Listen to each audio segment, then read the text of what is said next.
would like to thank these brave and bold family members of slain victims for coming out speaking against these acts that has taken place in our community, in the African American community. Last, I want to say Thursday, March 5th, we had a press conference at this very place. We demanded that Rahm Emanuel, our current mayor, sit down with these families. We demanded that the mayor do something about the police violence. As we all know from the Independent Police Review Authority, it's been over 300 Chicago police shootings in the past 5 years. Out of that 300 police shootings, it's been over 90 that have ended in fatalities. These are some of the fatalities. In the case of most of these families here, the loved ones was unarmed when they were shot and killed by Chicago Police Department. Okay, we made our demands known to the mayor's office March 5th. His staff, his chief of staff, reached out to me, Mayor Roundtree. She's also the deputy staff for public safety. She reached out to me. She said that the mayor told her he wants to look in these cases, taking these cases seriously, and he would like to discuss it with his senior staff. Upon that, we set a time and a date. The time and date was made today at 12:30. We came here today at 12:30. Deshaun Pittman's family was here. Dakota Bright family was here. Rashad McIntosh family was here. Darius Pinek's family was here. I'm missing somebody else. Dakota Bright. Rakia Boyd family is actually out of town. They had a definite family, but they definitely stand in solidarity with us. Martinez Sutton, which is her brother, has contacted me, and does have an official statement to release. We can release that later on. But all of us came together. We sat down with Mayor Roundtree, with the president of EPRA, Larry Merritt, Ken Bennett, and some more senior staffs of the mayor, in hopes of finding some type of resolve and resolution to make our community more safer and more effective. We really wanted to build relationships between the police and the African American community. That was one of the resolves that we wanted to come and get. But to no avail, we ain't get that. We had the meeting. The families made clear what they wanted. They wanted police reports. They wanted these officers off the streets. They wanted recommended indictments of these police officers. As we was in the meeting, each one of the family members, some of them are on their way back. It was just so emotional. They had to leave. They might come back. They might not. But the ones that are here and the ones that are currently absent, it was a very emotional, intense meeting. They spoke on the behalf of their loved ones that were shot, unarmed, in neighborhoods like in case of Darius Pinek's Gloria's son. Gloria's son was shot and killed by the same officer that killed Flint Farmer 6 months later. So these are real cases. These are cases that need to be looked into by this mayoral administration. We demanded Rahm to intervene and do something immediately. Now, as we know that the election is coming up, and he cannot get elected, him or Chuy Garcia will not get elected without the African American community getting behind them to vote for them. But as Ron needs to know, we do not feel safe in our communities. These families have been harassed by Chicago Police Department, host of the deaths of their loved ones. They're cited that they've been getting citations, tickets. In the case of Reginald, Mr. Pittman said he felt so endangered that he had to move out of the city, out of the state, in order to start his life over. So my son Deshaun was killed August 24, 2014 in the 8,000 block of South Ingleside. I came in today seeking answers from the mayor, who didn't show up, and I feel a little outraged because I had to travel across state lines and miss work to come today. Every question I feel that we asked the Independent Police Review Authority, they went around everything. We asked about police reports. We asked about how can we find out if our case is still open or closed. Every question that we asked, they went around it. So we didn't get a definitive answer about anything. And like I said, it had got, like when my son was first killed, it was bad. I don't have the officer's name. I've never received a police report, and his autopsy was just made available 2 weeks ago, and it's been 7 months since his death. So, like I said, today I came in with high hopes of getting something accomplished, but I didn't get anything accomplished. And the mayor promised us that he would be here, and he didn't show up. Sorry, so was there communication between the mayor's office and you folks that he wouldn't be here? Was it a surprise? We found out today once we got here that he would. Do you have a lawsuit pending also? No, I don't, because to be honest, I didn't know, which area to turn to, because no police report. Every time I call the district that it happened, they always, it can take up to 1.5 years to 2 years. When he was first killed by police, I'm gonna say, even like when I finally got his death certificate states homicide, but the smack in the face that it states allegedly shot by police. That's what the death certificate says, allegedly shot by police, but it's all in the media stated that the police did shoot him. So I haven't got any answers. I don't even know which way to turn, because I'm still in my grieving process, so I've been pretty much in the background, until today. The city has described the meeting today as a productive, positive conversation process. No question that we asked them inside the meeting, did we get a definitive for it? We didn't get a definitive answer for anything. We asked, how can we get the police reports? Well, that depends on what can we ask? What can you guys do to assure us that the investigation is still going well?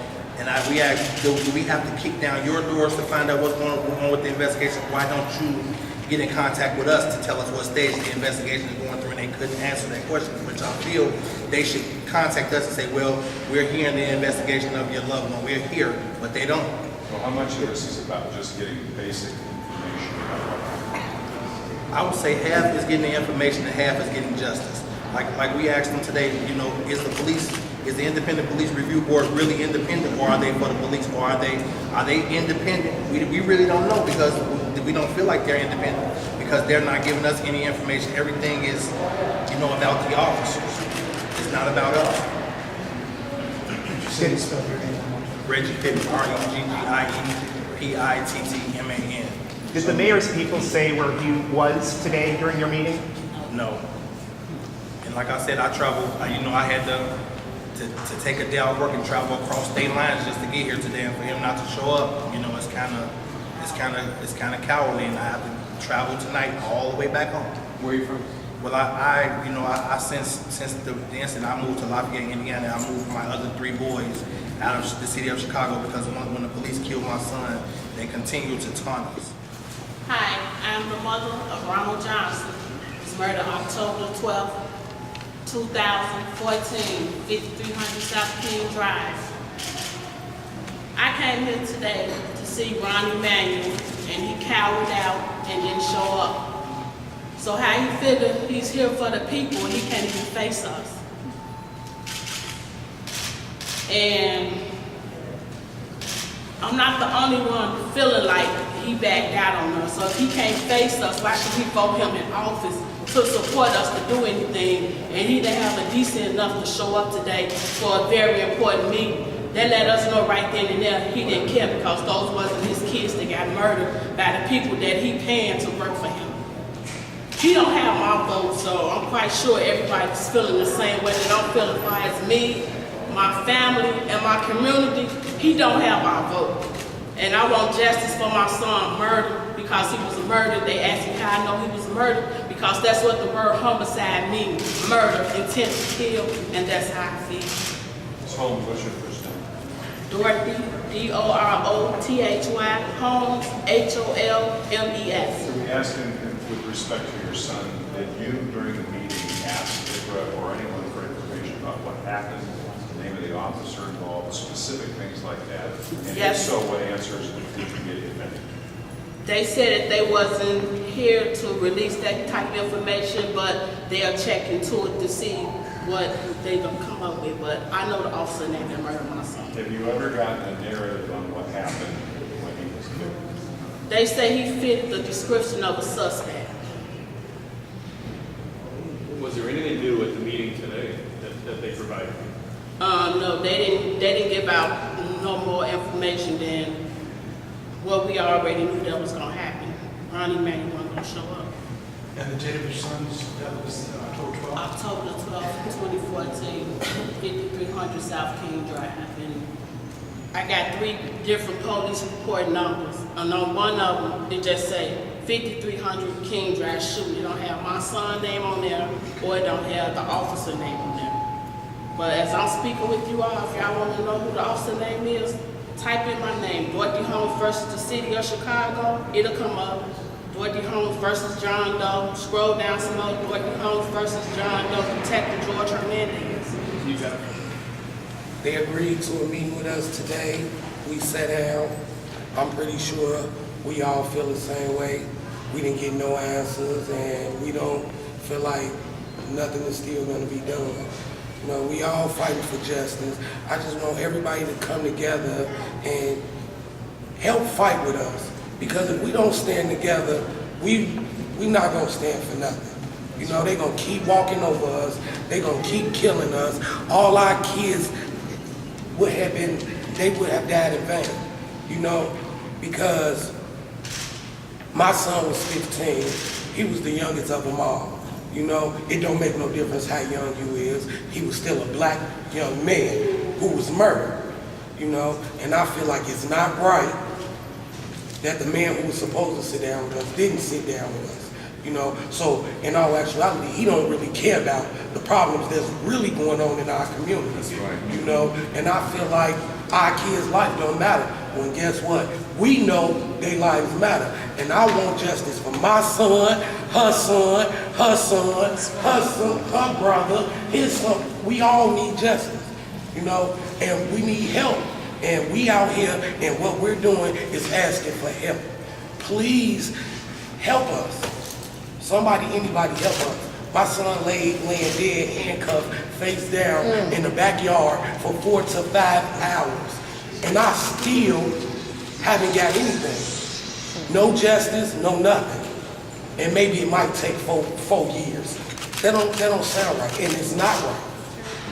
Did you ask specifically for information about your son? Yes, today? sir, I did. And I know you've done this before, but what did you ask for today, and what did they say? Because every other time I asked, I was getting sent around, being sent in a circle. But what I was told today is it takes time, maybe 4 years at the longest for this investigation. So you telling me I can't get nothing for 4 years, you know? What do you want most to know? I want to know what happened to my child. My child laying face down. It ain't nothing that police report can really tell me, you know. But what y'all are saying, I want to see what this police report is saying, because I done heard 3, 4 different stories. You know, tell me what's going on. I'm his mother. I deserve to know what's going on. I don't know anything. I want to know something. You know, I want to know something. You know. Do you have the lawsuit pending? Yes. And did they use that as an excuse today to say, well, we can't talk because it's all in litigation? Yes, sir, they did. Did they? Yes, sir, they did. It's questions we can't answer, things we can't say Because of the lawsuit? because of everybody's individual civil Your suit. son did it again? Dakota Bright, DAKOTABRIGHT. Did they also say to you when you requested the release of the officer's name that they can't do that because of state law? Yes, sir. They said it's against state law. They cannot release the officer's name. It's against the law for them, and it's against them. Even if I was to get a police report, it's against the law for me to release his name. Yes. I mean, if you had a police report and you told us, then you'd be breaking the law. Yes, sir. That's interesting. And I do want to, you understand this? I do want to say that one thing that I did express to Ms. Roundtree is that we truly believe that we deserve the names of these police officers. Not only as community members, but as taxpayers, as parents, and you know, as friends of the loved ones of the deceased. We as a community demand to know who these officers are who shot and killed these unarmed young black males. We deserve that as a city, we deserve that as a community, I know Rahm is about big corporations, then we deserve that as taxpayers then. You understand what I'm saying? And we demand to know, and we came to demand that today, and we left without that. So therefore, Rahm Emanuel does not have our vote in the African American community, and we're gonna stand together, we're gonna band together, and we're gonna make sure that that man does not get reelected comes April 7th. He did not take out no time to sit and talk to us. He couldn't take out a mere hour out of his day to sit down and come talk to us. That's unexcusable. That is very unexcusable. I have been talking to Chuy Garcia campaign. I just got off the phone with somebody from his campaign. We are organizing a meeting with some of the family members and with Chuy Garcia. And therefore, Chuy can outline to them and to us as community leaders what his plan is for the blacks and the black agenda for his 4 years, if he was to be elected, what his agenda is for the 4 years of his administration. And that's very important and imperative to know if he wants to get elected as well. William, what does Chuy Garcia need to promise in order to earn your support? Chuy Garcia has to have a precise, detailed, point-by-point plan on what he would do to increase police and African-American relations, what he plans to do to avoid or eliminate together police violence on African-American people.